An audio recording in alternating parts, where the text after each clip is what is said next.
Histórias assombradas. Bom, vamos então ao relato de hoje, que é um relato longo. Hoje é longo. E o nome do relato é A Manipulação Espiritual. Vamos ver do que se trata. É um moço que nos conta. Eu teria que escolher um título para o relato caso mandasse para o canal, sendo assim, pensei em algo que tivesse mais relação com os acontecimentos. Então, a manipulação espiritual. Ok. Bom, para começar, meu nome é Fulano e devo dizer que sou sensitivo empata. Desde a infância, eu sinto certas emoções e energias das pessoas vivas no ambiente em que estou. Para exemplificar, sinto dores de cabeça quando estou na presença de uma pessoa com raiva, com inveja, viciada em drogas ou alinhadas à negatividade. Isto é, pessoas de má índole. Minha sensibilidade sempre foi com os vivos, embora tenha tido experiências sobrenaturais na minha infância e adolescência. A primeira foi uma sombra de um homem de chapéu e capa, na porta do banheiro da minha casa quando eu tinha 5 anos de idade. Meu pai estava alcoolizado e aparentemente em coma, pois não acordava diante dos meus gritos de pavor e medo. Era costumeiro eu ouvir vozes me chamando e barulhos variados em casa, como gavetas abrindo, televisão ligada. E quando checava, nunca havia ninguém. Levei anos da minha vida para descobrir que eu era sensitivo. Para ser exato, eu só descobri quando eu tinha meus 21 anos, hoje eu tenho 30 anos. Sempre senti as dores e tive fortes intuições, mas não sabia que isso era algo espiritual. Eu fiz vários exames para descobrir as fontes das dores que nunca tinham razão aparente. Para resumir, e esse relato não ficar muito grande, eu vou pular os relatos menores para contar os acontecimentos mais recentes. Peço desculpa se ficar muito grande, mas ficaria ainda maior se eu contasse tudo o que já me aconteceu ao longo da minha vida. Foram vários acontecimentos separados, diferente dos últimos que têm ligação. Pois bem, tudo começou em novembro do ano passado. Nossa, na verdade, novembro de 2016. Este relato é de 2017, gente. Pois é. Então, tudo começou em novembro de 2016. Comecei a caminhar com um amigo em uma estrada de terra próxima às nossas casas. Moramos em uma cidade relativamente pequena, com cerca de 40 mil habitantes, chamada de Bom Jesus do Itabapoana. O canal Assombrado já contou um relato de uma pessoa daqui sobre um lobisomem. Bom, estávamos ambos descontentes em nosso peso. Estávamos ambos descontentes com o nosso peso e decidimos começar uma maratona de exercícios nessa estradinha todos os dias às 7 da manhã. Acontece que esse meu amigo adora conversar sobre espiritualidade, então sempre trocávamos informações e eu lhe contava as minhas experiências cotidianas com as sensações e intuições que eu tinha. Debatíamos por horas sobre o assunto e eu gostava de ouvir as opiniões dele. Me ajudava inclusive a interpretar melhor certos acontecimentos. Acontece que nessa estradinha é muito comum os praticantes das crenças afro-brasileiras deixarem suas oferendas, especialmente bebidas e velas. Meu amigo sempre fazia algum comentário quando passávamos, tipo, não, é gente de. Ai, esses cachorros não param de latir, gente. Tem que prender eles aqui, porque tudo eles latem. Se passa uma pessoa, se passa outro cachorro, se passa um gato. Au, au, au, au, o dia inteiro ali no portão. A gente tem que fechar eles pra cá. Mas no momento eu não consigo ir lá fechar e, enfim, aguentem os cachorros latindo aí. Vamos lá. Então, meu amigo sempre fazia algum comentário quando passávamos por essas oferendas. Porém, eu tentava me limitar em falar pouco sobre isso, pois eu procuro respeitar. E honestamente, sempre tive um certo medo. As informações que sempre ouvi eram de que aquilo não era uma coisa do bem, pelo menos não na maior parte dos casos. Em uma certa noite, começou a acontecer algo muito bizarro.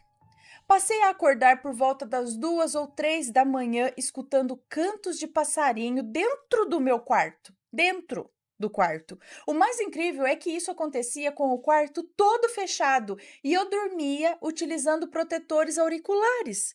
Sabe esses de espuma laranja para proteção dos ouvidos, para abafar os sons? Então, não haveria como eu estar ouvindo aqueles cantos de forma tão perfeita, tão clara. Tirei os protetores, mas ainda assim ouvia claramente o som dos passarinhos dentro do quarto. Devo dar ênfase de que o som não aumentou ou se tornou mais claro sem os protetores de ouvido. Isso aconteceu por várias noites, tantas que eu perdi as contas. Quando conseguia dormir, eu era atazanado por pesadelos frequentes. Sempre ocasiões e coisas que me deixavam aflito ou entristecido, embora nunca nada relacionado a fantasmas ou monstros. Os dias foram passando e as experiências permaneciam. Mesmo rezando, aquilo tudo não parava de acontecer. Para piorar, meu pai, que é alcoólatra, passou a implicar em excesso comigo quando ele bebia. A sensação que eu tinha era que ele estava sendo influenciado por algo maligno. Ele fazia de tudo para me irritar e para me incomodar. Perturbava o meu sono durante a manhã e ficava inventando histórias a meu respeito para os parentes. A coisa chegou a um ponto tão avançado que era como se ele soubesse quando eu estava ouvindo. Era comum ele ir para a casa dos vizinhos, que são todos parentes, e começar a falar de mim quando era possível eu ouvir de casa. Meus dias foram extremos e estressantes. À noite, os cantos dos pássaros e os sonhos não me deixavam dormir, e, durante o dia, o meu pai fazia um inferno na minha vida. Passei a rezar com mais fervor antes de dormir e procurar não me estressar, mas era difícil.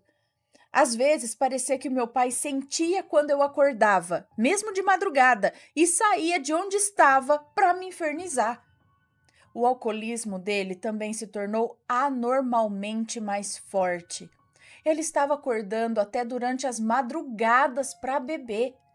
Também falava dormindo e, na maior parte das vezes, eram insultos contra mim. A coisa se tornou ainda mais tenebrosa quando, dormindo, ele passou a fazer uma voz totalmente diferente da dele. Enquanto isso acontecia, eu buscava me manter equilibrado, embora quase sempre sem sucesso. Continuei com a minha rotina de fazer exercícios, em casa, inclusive com os halteres que comprei. Fazia meus exercícios em frente ao computador, colocava alguma música ou episódio de série para me distrair e marcar o tempo entre as sessões de exercícios. Em uma ocasião dessas, eu vi uma sombra, na altura de uma boneca de criança, se movendo atrás da mesa do computador enquanto eu fazia meu exercício. Na hora eu fiquei encarando, mas logo se ocultou. Era como se estivesse se escondendo. Continuei meu exercício com um leve medo. Alguns dias depois aconteceu de novo, mas dessa vez foi muito mais claro. O ser era muito maior e vinha atravessando a parede. Tinha a altura de uma criança de uns 6 anos de idade e parecia estar usando uma capa. Era toda preta, mas levemente transparente, e era possível notar traços de um nariz e rosto dentro do gorro que aquilo usava. Olhei fixamente, tremendo, mas logo aquilo sumiu. Comecei a imaginar que talvez era algum espírito de criança ou algo assim tentando fazer contato comigo, e claro, isso me deixou apavorado. Há um quadro na sala da minha casa, onde estamos. Agora escutei um gato fazendo miau. Agora eles vão latir, ó. Meninas. Ah, a roliça tá aqui dentro, mas que milagre! É o rabinho, ó. Vocês podem ver que a roliça tá aqui dentro. Cadê minha. Ah, a Marie tá aqui. Será que é a mocinha ou algum outro gato? Roliça, quieta. Bom, continuando. Peraí, eu não entendi. Aqui, ó. Há um quadro na sala da minha casa onde estamos, meu irmão mais velho e eu. Onde moramos, é isso? Durante uma noite, escutei batidas na sala, mas quando fui ver não havia ninguém lá, nada lá. Aproveitei, bebi água, pois a nossa geladeira fica na sala, e eu voltei para o quarto. Quando fechei a porta, as batidas voltaram a acontecer. Logo percebi que havia algum tipo de intelecto nelas. Alguns dias depois, durante o dia, minha mãe saiu e eu fiquei sozinho com o meu pai em casa. Escutei um forte barulho de algo socando forte o chão e corri para ver se não era ele alcoolizado, caindo, mas era o quadro da sala que caiu do nada. O prego estava intacto na parede e não há vento nesse cômodo da casa. Meu pai estava dormindo nessa hora. Logo percebi que o barulho do dia anterior deveria ser algo tentando derrubar o quadro. O barulho realmente era parecido com o barulho do quadro de madeira batendo na parede. Talvez o ser responsável estava tentando derrubar, mas só conseguiu alguns dias depois. Contei a história para os amigos mais chegados. Costumávamos rir de como eu ficava apavorado nas situações e debater o porquê daqueles acontecimentos. Disse que sou sensitivo, mas nunca busquei fazer o desenvolvimento mediúnico. Primeiro porque sempre tive uma intuição forte de que isso não era bom para mim. Segundo, por medo. E terceiro, porque eu não sou religioso. Eu gosto de respostas lógicas e explicações que não sejam baseadas apenas em fé. Meus amigos diziam que eu deveria procurar uma pessoa mais experiente para conversar, mas eu teimava que não. Até que um dia eu vi, saindo do quarto do meu pai, uma criança correndo. Para ser mais exato, eu só vi as pernas. Tinha uma pele morena, mas dava para notar que claramente era uma criança, pelo tamanho e pelo formato. Fiquei muito assustado e decidi que deveria procurar ajuda. Me informei dos horários do centro espírita que segue Allan Kardec, o vulgo kardecismo, e decidi ir. Era a filosofia espírita que eu achava melhor, pois baseavam seus serviços em caridade e nunca no mal ao próximo. Fui a uma palestra que terminava com uma sessão de emanação de bons fluidos. Não me recordo do nome exato, então eu peço desculpas pela falta de exatidão, mas a minha experiência lá não foi boa. A primeira coisa ruim, eu acho, é que fui recebido por uma mulher que me tratou de forma muito arrogante e que ainda me perguntou com um olhar e sorriso maliciosos onde eu gostava de sentar. Gente, então essa mulher aqui, né, não leve o kardecismo de forma ruim, aí uma experiência ruim por causa de uma pessoa meio doida, né? Que, pelo amor de Deus, você acha que a pessoa... tipo... Né, tá. Respondi sorrindo e desconcertado que eu gosto de sentar no fundão. Ela não me respondeu e me levou até uma senhorinha que se encontrava na porta do salão onde aconteceria a palestra. Ela disse à senhorinha, não. Acho que ela disse à senhorinha que era minha primeira vez lá, mas o tom dela era de deboche. A negatividade daquela mulher era bem perceptível. Eu senti claramente. A senhorinha, por outro lado, me recebeu com muita ternura e compaixão. Me abraçou e me disse para eu ser bem-vindo, que eu fosse bem-vindo. Ela tinha uma presença acolhedora, embora o abraço dela tenha me deixado muito tonto. Agradeci e me encaminhei a uma cadeira na última fila, bem no cantinho. E eu queria ser invisível ali. Eu não tinha certeza se lá era meu lugar. E aquela senhorinha foi legal. Mas a outra moça foi, tão esquisita. Bom, ainda assim procurei respirar e não me basear no comportamento de uma única pessoa para formar a minha opinião sobre o lugar. Muito bem. Afinal, pessoas são falhas. Eu não poderia esperar perfeição de todo mundo que frequentava o lugar, né? Vai ver que a moça estava ali também porque precisava de ajuda, sim. Porém, minha experiência ruim ainda não tinha terminado.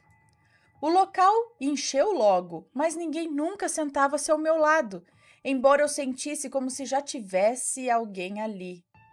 Às vezes eu via alguém vindo na direção, mas sempre mudava de ideia e procurava outra cadeira.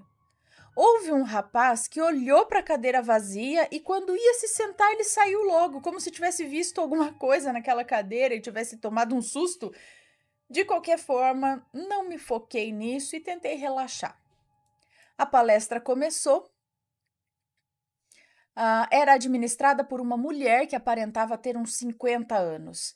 Ela abordou o tema de médiuns que não trabalhavam com a sua espiritualidade, com a sua mediunidade. Mas, por incrível que pareça, ela olhava para mim o tempo todo. E eu comecei a fazer alguns testes de percepção para ter certeza de que era para mim que ela estava olhando, e confirmei que realmente era. Os olhos dela estavam claramente voltados a mim. Às vezes, algumas pessoas próximas se viravam e olhavam para mim, e eu percebi que eu não era o único a notar a atenção daquela senhora na minha pessoa. Para piorar, o discurso dela estava estranho. Ela falava em um tom ameaçador, fazia analogias de como um médium que não trabalha é como uma árvore que não dá frutos, e essas árvores eram jogadas ao fogo. O discurso daquela mulher era cheio de ameaças subentendidas e de regras que eu obrigatoriamente deveria seguir. Em um lado, ela falava de livre-arbítrio, mas em outro dizia que quem não trabalha desagrada ao Senhor e se torna alvo fácil para o mal. Senti que isso era uma incongruência muito grande. Eu sou livre, mas se eu não fizer o que querem, eu me ferro? Que liberdade era essa? Para piorar, eu sentia claramente algo se movendo próximo a mim. Não digo que era algo ruim, mas certamente tinha alguma coisa ali. Comecei a rezar em pensamento, pedindo a Deus que me abrisse os olhos e me desse sabedoria para saber o que eu deveria fazer. A palestra então terminou. E um homem de aproximadamente uns 40 anos veio ao microfone. Deu boas-vindas às pessoas que estavam indo ao centro pela primeira vez e disse que se tivéssemos alguma dúvida ou quiséssemos conversar, que deveríamos procurar alguém da administração do centro. Ele saiu e eu logo tratei de ir atrás, pois estava começando um rito de orações entre os fiéis do local que eu desconhecia. E lá fora encontrei com um homem parado na rampa de acesso. O cumprimentei quando passei, mas notei algo estranho nele.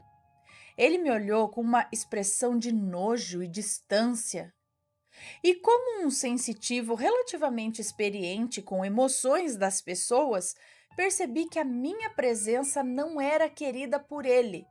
Fato confirmado pela ausência de resposta do meu cumprimento de boa noite. Mas, gente, que povo estranho. Continuei andando e me encaminhei para casa. No dia seguinte, um amigo insistiu que eu fosse com ele até uma rezadeira famosa aqui na cidade. Cadê? Aqui, me perdi. Essa senhora reza as pessoas e, segundo relatam, os livra de várias enfermidades. Fui para conversar com ela sobre as coisas que vinham acontecendo aqui em casa, já que não gostei do centro espírita. Precisei esperar que ela rezasse 2 pessoas, rezas essas que foram feitas próximas a mim, a menos de 1 metro, na humilde casa da senhorinha. E quando ela começava suas orações, eu sentia tudo rodar. Uma sensação forte de tontura que eu nunca havia sentido na minha vida. Mas quando ela terminava, a sensação sumia. Da primeira vez, cogitei ser coisa da minha cabeça, mas quando ela começou a rezar pela segunda vez, eu senti de novo. Até então, eu não estava levando fé nessa senhora, mas após essas sensações, passei a acreditar que ela realmente fazia alguma coisa. Conversei com ela e a mesma me indicou dissolver sal grosso em um balde com água, limpar toda a casa com essa água e fazer um sinal de cruz no meu portão. Também me disse para tomar banho com essa mesma solução e limpar da cabeça aos pés. Voltei para casa e decidi fazer o aconselhado por ela no dia seguinte. Ao anoitecer, fui dormir e acordei de madrugada com a minha pior experiência espiritual. Havia, do lado da minha cama, uma pessoa parada em pé. Só vi da cintura para baixo, pois, no medo, fechei os olhos e me virei para o lado. Aquele ser era feito de rocha ou de carvão. A textura da pele era grossa e negra, se assemelhando muito a essas substâncias. Meu coração ficou a mil. Tentei rezar, mas as orações se perdiam em meio ao pânico que eu estava sentindo. Demorei para me acalmar e demorei mais ainda para conseguir dormir de novo. No dia seguinte, acordei decidido a fazer a limpeza e o banho, e os fiz. Honestamente, não senti diferença alguma na hora. No entanto, durante a noite começou a acontecer algo ruim. Vibração. Sabe a sensação de vibração que sentimos ao ficar dentro de um carro ou moto ligados? Eu sinto isso no meu colchão quando me preparava para dormir. Para piorar, comecei a sentir fortes dores de cabeça. Minha sensibilidade ficou mais forte e a mínima negatividade era suficiente para desencadear fortes dores e mal-estar. Tonturas também passaram a acompanhar as minhas dores. Essas coisas aconteceram por meses e só recentemente amenizaram. Mas ainda não acabou. Passei a me informar melhor, estudar mais sobre o assunto, assistir vídeos e palestras no YouTube, ler relatos de pessoas e ensinamentos de várias crenças espiritualistas. Aprendi que rezava de forma incorreta sob os padrões espiritualistas e que, mesmo sendo sensitivo, eu não sou obrigado a trabalhar com espíritos e que, inclusive, a minha vida não será atrasada por isso, como ouvi por anos de pessoas que queriam me levar para os seus centros ou terreiros. Percebi que nem todo centro espírita é ruim. Há muitos que fazem o bem. Eu só tive o azar de conhecer um que não era tão bom. Também descobri o porquê do interesse tão grande no meu desenvolvimento mediúnico, entre aspas. Pessoas que nascem com mediunidades que afloram sem desenvolvimento são dotados de mais energia, especialmente sensitivos, que parece ser o caso mais comum de mediunidade. Essa energia seria usada pelos espíritos para seus trabalhos na Terra, como tratamentos de cura ou para afastar maus espíritos das pessoas. Cheguei à conclusão, então, de que tudo que vinha ocorrendo comigo era uma ardilosa estratégia para me incitar a procurar centros espíritas para desenvolver a minha mediunidade e trabalhar com os espíritos. Após minha ida e minha recusa a retornar lá, as coisas ficaram muito mais intensas. Por um lado, porque fiquei mais sensível após ter ido, que acredito que seja por ressonância com as energias do lugar e das pessoas de lá. Por um lado, porque fiquei mais sensível após ter ido, e por outro, por mais atividade dos espíritos que me notaram e decidiram investir em mim como um possível trabalhador. Assustado, eu buscaria cada vez mais os centros, onde ouviria que precisava trabalhar com os espíritos de luz para assim afastar os espíritos malignos, em um círculo onde eu jamais me veria livre da obrigação com os seres invisíveis. Passei a rezar de forma correta e principalmente de